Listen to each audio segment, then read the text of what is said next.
बहिनीलाई चाहिँ पुपु नपुगेर लास्टै गाह्रो हेर्नुहोस् न, त्यही भएर भोक लागेर राति सुत्दैन। अनि 2 बजे बिहानको उठेर सक्खर पानी बनाएर पिउन आँट्नु भएको छ फुपूले। मैले बनाउँदैछु, बहिनीलाई बोलाउनु हुँदैछ। फुपूले चाहिँ यो पिएपछि चाहिँ दुध आउँछ कि भनेर बिहान 2 बजे उठेर भए पनि फुपूले पिउन आँट्नु भएको छ। बहिनी हेर्नु हुँदैछ उहाँले चाहिँ, तर बहिनी चाहिँ निदाउन खोजिरहेछ, तर निदाएको भने चाहिँ छैन। अनि निदाउन खोज्छ फेरि बिउजिहाल्छ, फेरि भोकाएको पनि छ। ऊ एकछिन भए पनि उठेर खेल्दैछ, फेरि निद्रा लागेन रहेछ क्या र, त्यही भएर मैले सुत्नु पर्दैन भन्दै बहिनीलाई भन्दैछु।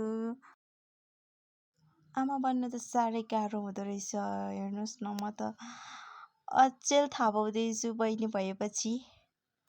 उसलाई निद्रा लागेन रहेछ, फेरि खेल्दैछ उठेर, हेर्नुहोस् त। छुट्टै खालको सुकुन मिल्छ नि उसलाई हेरेपछि। बिहान भएपछि चाहिँ यसरी ऊ सुतिरहेछ पुरै मस्तसँगले, उठाउँदा पनि उठ्दैन।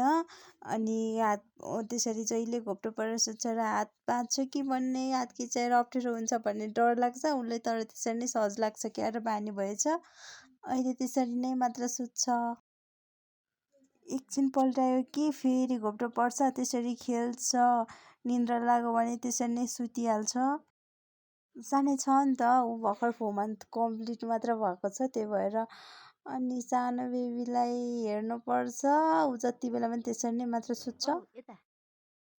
उसलाई यसरी सुतेको बेलामा चलायो भने ऊ रुन्छ क्या, त्यही भएर उसले हात चिकिच्यो कि भनेर हेर्नु चाहिँ पर्छ। बेला बेला हेरिरहेको हुन्छौँ हामी सबैले। अनि ऊ अल्छी गन्छ उठ्न पनि, त्यसरी नै सुत्छ। उसलाई त्यसरी नै मनपर्छ क्या र, उसलाई त्यसरी नै सजिलो हुन्छ होला।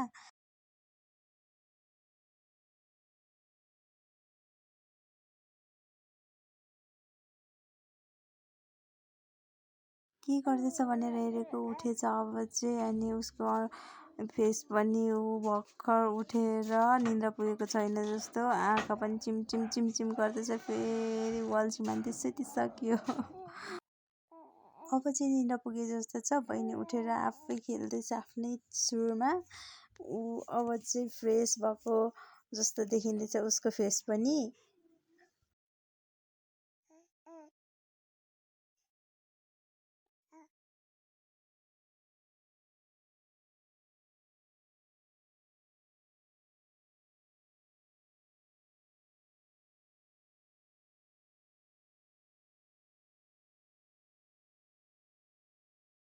यो पटकलाई यति नै भिडियो। बाई बाई सबैलाई।